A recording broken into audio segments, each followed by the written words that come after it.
What is going on today, guys? Tomcat here, and today your drift car is ready, sir, because we are doing a drift build of the 2013 Bentley Continental GT Speed. We're going to be swapping this thing to rear-wheel drive for a proper gentleman's drift car. Not really. We're going to go bonkers with this thing. It's not going to be proper or gentlemanly at all by the time we're done with it, but I mean, we start out with a slightly proper-ish Bentley, and we're going to make it absolutely ridiculous. We're going to make it wild. We're going to make it crazy. We're going to make it everything that a Bentley isn't supposed to be, but it's going to be a fun process. So, like I said, after painting it ridiculously bright red, you know, just throw whatever the brightest shade of red we have at it. Yes, we are going to leave the auto show. But we're going to be lowering this thing, putting it on some nice wheels, bumping the power up a ton, and like I said before, that rear-wheel drive swap is going to be a big part of this this transformation, let's say. And into the garage. Hey, how's it going? What can I do Was to help? slightly, I would say slightly uneven on the way. Well, not uneven, but slightly high speed on the way into the garage, which caused a little bit of an incident with a wall. But nevertheless, it's all good. We'll gloss over that. Now, we're going to upgrade the brakes for sure. The brakes on its stock aren't bad, but I feel like they could use at least a little bit of upgrading.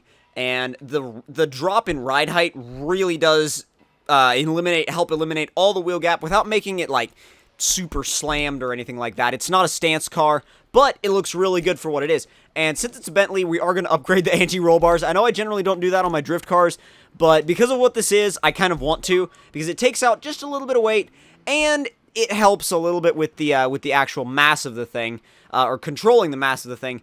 And also, as far as helping with that weight, yeah, we're doing full race weight reduction. We're taking 1,138 pounds out of this beast. So it now is a 3,950 pound Bentley, which is actually, I mean, it's a pretty cool thing, to be quite honest. And now we're going to go ahead and swap it to rear-wheel drive. Oh, yes. Oh, yes. I've never swapped a Bentley to rear-wheel drive before in Horizon 2, so this is going to be quite a fun experience. Now, I do apologize for everybody that's watching right now. I forgot to disable my notifications before this video started, so like I said, I do apologize for all the notifications. But I guess all of you guys that are, if your notification came up on the screen, then shout out to you guys, because like I said, I forgot to turn my notifications off. So, and I feel like we'll just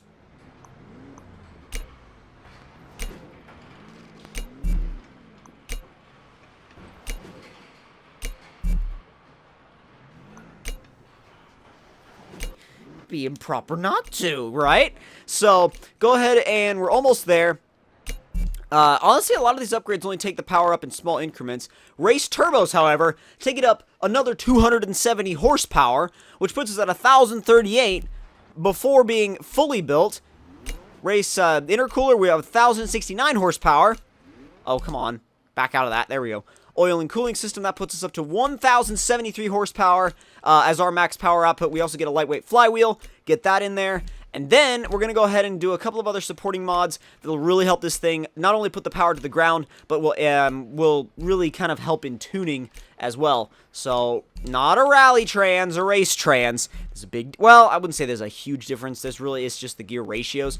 But at the same time, I just prefer to stick with the race trans. Now, for the actual, come on! There we go. Sometimes it doesn't like to select it, but I do need the race diff for sure. Now, the fun part, wheels and tires.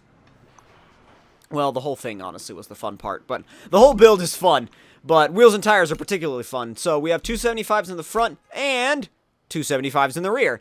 Now, I'm actually, you know what, I'm going to leave this tire size alone just to see how it does, but we're going to go to the multi-piece rim style, and we're going to head for some HREs, and we're going to see what looks good with this thing, because, oh, those actually look quite nice. They fit the stance of the car quite well, too. But as do these. As do these, dude. I mean, I know they're a little bit more chrome-like, you know, chromey than I actually normally use. But they kind of fit. In this instance, they kind of fit the car. And, although these seem to fit a little bit better, but oh, God, I don't know. I don't know. You know what? Actually, we're going to go with these. I saw them, and you know what? Honestly, they look really good. But we're going to make them a little bit... Actually, we can't make them bigger. Oh, that sucks. That really sucks that we can't make them bigger, but we can do a little bit with the body mods, though. Oh my god! The standard Bentley race bumper, the race lip, race bumper, that is freaking awesome. Oh my god! Oh my god! Holy crap, a top-mounted race wing. You got the little tiny Forza spoiler, and then it's like, boof, monstrosity. And you know what? We're going all out crazy with this car, so why not? I mean, we might as well, right? The race rear bumper. Oh, yeah. Oh, yeah. This thing is getting ridiculously cool now. Side pipes! Side pipes! Oh, my God. Oh, yeah, the race hood. This thing has turned into a monster. Officially into a monster. Oh, my God, the diffuser back there and everything. I love this thing. I absolutely love this thing. All we got to do to it is a little bit of tuning and a little bit of paint, and it will be good to go. Let's see. We're going to give it just a little bit more negative camera in the front, just anticipating how I think the setup might work. We're going to go down all the way with the ride height, or at least as far as we can go, and diff both up to 100%. Just a little bit of a bass tune, nothing ridiculous. And from here, we're going to head over to our designs and paints. Paint the car. And we're going to actually go for, I think, a white. I think a white would actually look really, really good. Or that, like, yeah, that factory, almost like, kind of an off-white, but it still looks really nice. Yeah, that looks good. That looks better than good. That looks great. See if we can mess with the wheel color a little bit, though. Because on a white car, you can do whatever you want with wheels. Wow. I just kind of stopped for a second and just had to look around the car because that white combined with the orange wheels is actually really cool. But again, like I said, I want to experiment with some other colors too because on a white car, you can do whatever you want with wheel color. Whatever you absolutely want. That red comes out nicely though too. That pops. That just pops like crazy. You know what? You know what? We're going with that. The white with the red wheels. That actually looks really cool. And you know what? I'm sure there's going to be some people out there that aren't going to like it. But you know what? I think it looks amazing. I think it looks amazing. And we're going with, like I said, the theme with this car was to be over the top. And I think that's a little bit of an over the top paint combination. So it's not like a flashy paint job. Like the car's not stickered up or anything like that. But at the same time, you've got this kind of mellow, not really mellow kind of color on the exterior of the car, but just kind of like a basic color. And then I have these wheels that are like, yes, look at me. So let's give this thing a shot and see how it does. I mean, right off the bat, it's got a ton of wheel spin. I was kind of expecting that, to be quite honest, but it's nice to know that we got what we were looking for.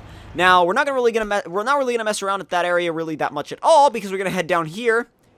For the drifties, all the drifting. All of the drifting, oh yes. Oh yes, quite so, sir. Let's head down here real quick.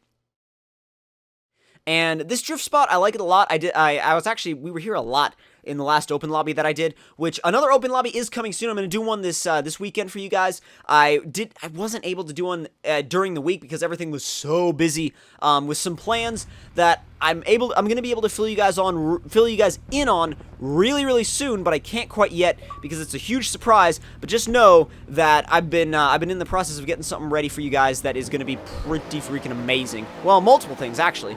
But let's actually start facing this direction. And whoop, whoop, whoop, whoop. Head this way, come on. This thing is actually, you know what? Really controllable. I love the angle, or at least the way it pulls angle is really predictable.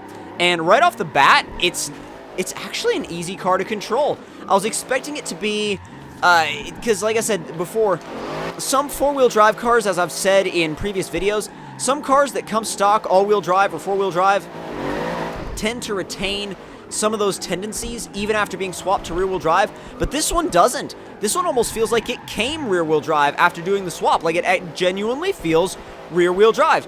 And honestly, that's what you need. That's really what you need when you're converting any kind of all-wheel drive car over to rear-wheel drive for the purposes of drifting. You want it to feel natural. You want it to feel like a rear-wheel drive car to begin with, and this one actually does. This Bentley really does a nice job of of feeling like a properly predictable drift car.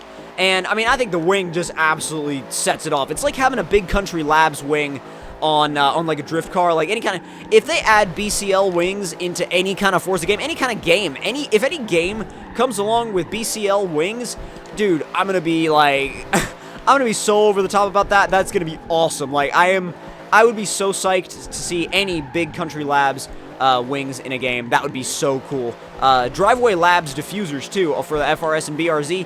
That'd be sweet to see.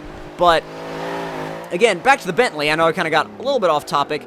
But because of the power, you have wheel spin in almost any gear, but it's controllable wheel spin, and the power delivery is really smooth, so you're never kind of fighting with the car. The car's always working with you to provide you really with the best kind of angle of approach and angle of attack that you could really get for any of these corners, because you're never having to worry.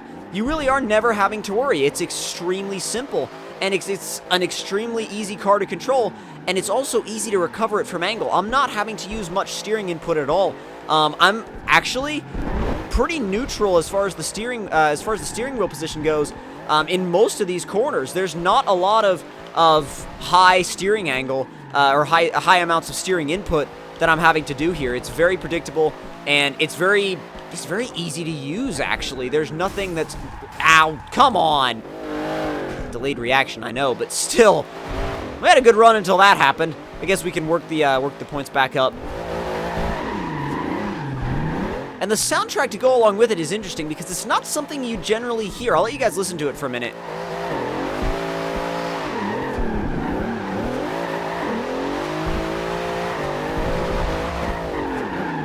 It's got a very luxury car, kind of almost understatedness to it, but it's also got a kind of a really aggressive burble, not quite Jaguar F-Type levels, but, I mean, obviously it's not going to have Jaguar F-Type levels, it's a freaking Bentley, but at the same time, you almost get a little bit of, it's kind of like a very proper exhaust note with aggressive undertones, if that makes any sense. Like, you've got this aggressive, almost kind of beast hiding up in the exhaust system, and when you're driving it around, it's not quite that screamy, but when you rev it out, you're like, oh man, this thing actually means business. It's actually got it's got some growl to it. It's got some power. But at the same time, it's not, it's not a tear your face off exhaust note like the Jaguar F-Type is. So it's a very interesting exhaust note, and it's one that's definitely not too bad to listen to over extended periods of time when you're drifting this car. And you know what? I'm falling in love with that wing. That wing is amazing. I love it. It sets off the car so well, and I feel like it's almost so out of place that it's in place. It's so out of place, and it's so out of context that it's in context, because you'd never expect to find it on this car anyway, and it just adds an interesting bit of flair to it, I think. And you know what? Just a little bit of a tune that I put on this thing, a very mild, minor suspension setup, is more than enough to really wake this car up. I mean, it really does. There's really no play in it, to be honest. There's no, like, oh, I don't know which way we're going to go. I don't know which way the car's going to try and take me. And again, the angles that you can get in this car, the angles of attack, like right there, if you can save it, which I didn't do a very good job of. But at the same time, it's very easy to maintain at, low angle, high angle, whatever kind of angle you want. Let's see if I can pull a little bit of a almost 90 coming up here into one of these following corners. Maybe not quite a 90, but almost a 90, if that's, definitely not here. This is not the corner to pull that. Oh, that was some decent bit of angle, though. It rotated a little bit more than I was expecting, but again, it was easy to catch, so it didn't really even matter. You almost have to use a combination of momentum and power. So you're kind of using a combination, like I said, of momentum drifting and power sliding, and it really comes together nicely. I mean, you can hit whatever clipping points you want. Like, you can think, I want to have a clipping point here, and I want to have a clipping point here, and one on the outside, like maybe there, wherever you want. I mean, you could kind of aim the car wherever you want mid-drift, and you can make decisions mid-drift. You can be like, well, we're kind of on this side of the road. We want to go over here, though. Let's go. Yeah, there's no like, well, we're headed in this direction. It's kind of like, we're headed in this direction, and we're going to be staying in this direction until until we either come out of this drift or hit a wall. There's nothing like that. It's so predictable. I feel like this would be an amazing tandem car. And you know what? Honestly, in the next open lobby, I'm bringing this thing out. And I'm tandeming with you guys in the next open lobby this weekend. I'm going to be streaming it, and I feel like this car is going to be, hopefully it's a little bit of a hit, and maybe it'll get other people more aware of how well this thing does as a drift car. Oh crap, oh crap. Woo, we were aiming a little bit further for that wall, or a little bit more toward that wall than I was originally hoping for, but we're actually running a pretty decent combo though. I kind of want to keep this combo going just to see how far we can take it, but at the same time, I don't know. We'll see. We'll see how it goes. Come on, keep going, keep going. Oh yes. I was kind of hoping we didn't get the ultimate on that one, just because of the fact that if you get the ultimate and then you... Come on! Oh my god. Wow, that was almost a rage moment.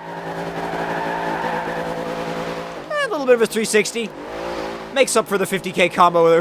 You know, makes up for the 50k times 6 combo that we lost. Nah, I mean, however you prefer to feel about that. But if you guys enjoyed this build of a Bentley Continental GT Speed rear-wheel drive swapped drift car, then don't forget to leave me a like. Tell me in the comment section down below what you guys thought of it. And if you're new to my channel, don't forget to subscribe for more. Remember, we'll be having an open lobby this weekend, and I'll be filling you guys in more about that on Instagram and Twitter. Follow me on those platforms if you guys want to be very up to date on that and have the best chance of getting into the lobby first. And again, hope you guys enjoyed, and I will see you guys in the next one. Talk to you guys later.